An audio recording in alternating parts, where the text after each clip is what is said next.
नमस्कार, विशिता मेजवानीवर स्वागत आहे।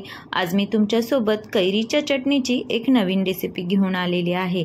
ही चटणी तुम्ही कुठेच बघितली नसेल ही माझी खात्री आहे।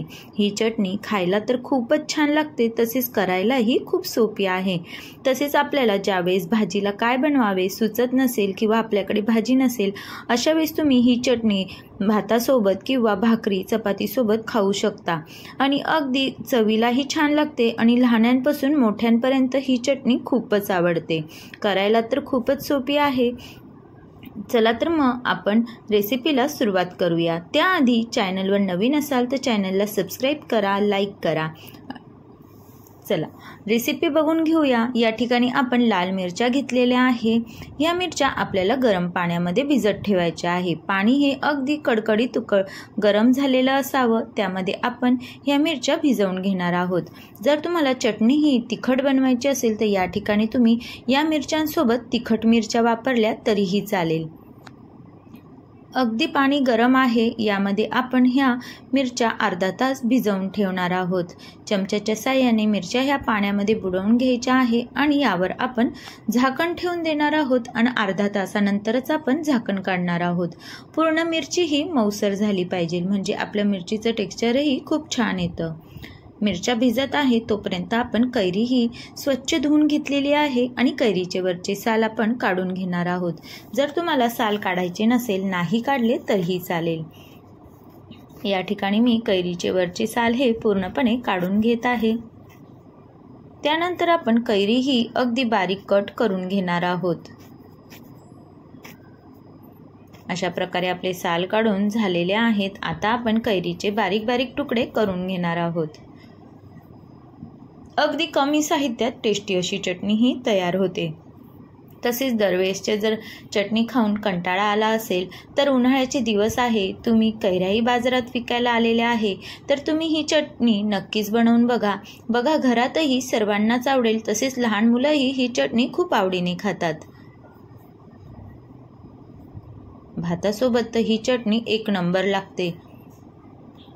अशा प्रकारे आपण कैरीचे तुकडे करून घेतलेले आहेत। आपल्या मिरच्याही आता व्यवस्थित अशा भिजलेल्या असतील। बघा पूर्णपणे मिरच्या ह्या मऊ पडलेल्या आहेत। आता आपल्या ह्या मिरच्या काढून घ्यायच्या आहे आणि हे पाणी आपल्याला फेकून द्यायचं आहे। सर्व मिरच्या एका प्लेटमध्ये मी काढून घेत आहे। त्यानंतर हे पाणी आपण फेकून देणार आहोत। कुठल्याही प्रकारचं पाणी आपण यामध्ये वापरणार नाहीत। आता आपल्याला ह्या मिरच्या मिक्सरच्या भांड्यात घालून घ्यायच्या आहेत। मिरच्या ह्या अगदी मऊ झालेल्या आहेत, त्यामुळे आपली चटणी ही खूप छान अशी तयार होणार आहेत। या ठिकाणी आपल्याला एक छोटी वाटी लसूण घालायचा आहे। लसूण हा भरपूर वापरायचा आहे, लसणानेही आपल्या चटणीला टेस्ट खूप छान येते। त्यानंतर थोडीशी कोथिंबीर घातलेली आहे। एक चमचा जिरे घालून घ्यायचे आहेत आणि कैरीचे काप आपण घालून घेणार आहोत। बघा अगदी कमी साहित्यात आपली चटणी ही तयार होणार आहेत। घरात अवेलेबल साहित्यात तुम्ही टेस्टी अशी चटणी बनवू शकता आणि यामध्ये आपण चवीनुसार मीठ घालून घेणार आहोत।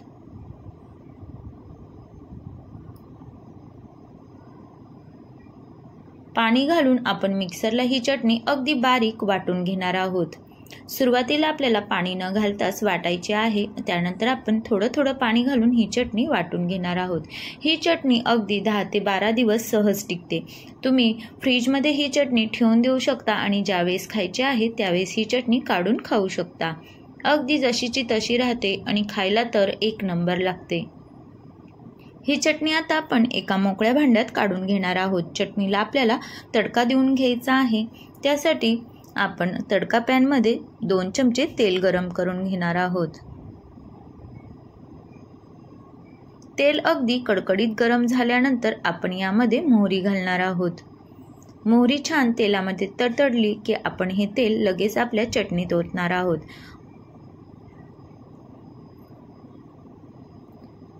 तेल हे भरपूर असं गरम झालेलं आहे। बघा मस्त असा तडका आपल्या चटणीला बसलेला आहे। साधारण 2 ते 2.5 चमचे तेल आहे।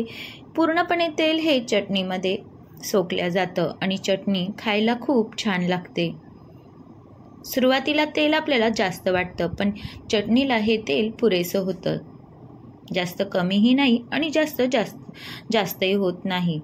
अगदी प्रमाणात हे तेल घातल्या जातं. बघा, पूर्णपणे तेल हे चटणीमध्ये सोकल्या गेलेलं आहे. बघा, अगदी कमी वेळेत छान अशी चटणी तयार झाली आहे. रंगही छान आलेला आहे. या ठिकाणी जर तुम्ही काश्मीरी लाल मिरची वापरली तर तुमच्या चटणीला रंगही खूपच छान येईल. अगदी लाल बुंद असा चटणीला रंग येतो. बघा, आपली चटणीचं स्ट्रक्चरही किती छान आलेलं आहे. अगदी मऊसर अशी चटणी तयार झालेली आहे. ही चटणी बाजरीच्या भाकरीसोबत किंवा तांदळाच्या किंवा तुम्हाला जी भाकर आवडत असेल त्या भाकरीसोबत तुम्ही ही चटणी खाऊन बघा. खूपच चवीला लागते. बघा, किती छान अशी आपली चटणी दिसत आहे. रंगही खूप सुरेख आलेला आहे. अगदी मऊसर अशी चटणी झालेली आहे. तुम्ही ही चटणी नक्की करून बघा. घरातही सर्वांना आवडेल. तसेच भाजीला काही नसले तर तुम्ही ही चटणी सोबत भात किंवा चपाती भाकरीसोबत खाऊ शकता. तुम्हाला ही चटणी असली तर तुम्हाला भाजीचीही गरज पडणार नाहीत. बघा, मस्त अशी भातावर घालून घेतलेली आहे. सोबत पापड आणि कांदा. बस, आपल्याला याशिवाय दुसरं काहीही लागणार नाही. अगदी पोटभरीचं जेवण आपलं तयार झालेलं आहे.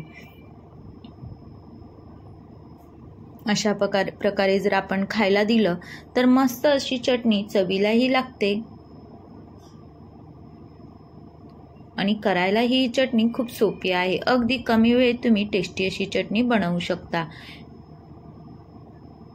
तुम्हाला टेस्ट करून दाखवते. एक नंबर चवीला झाली होती.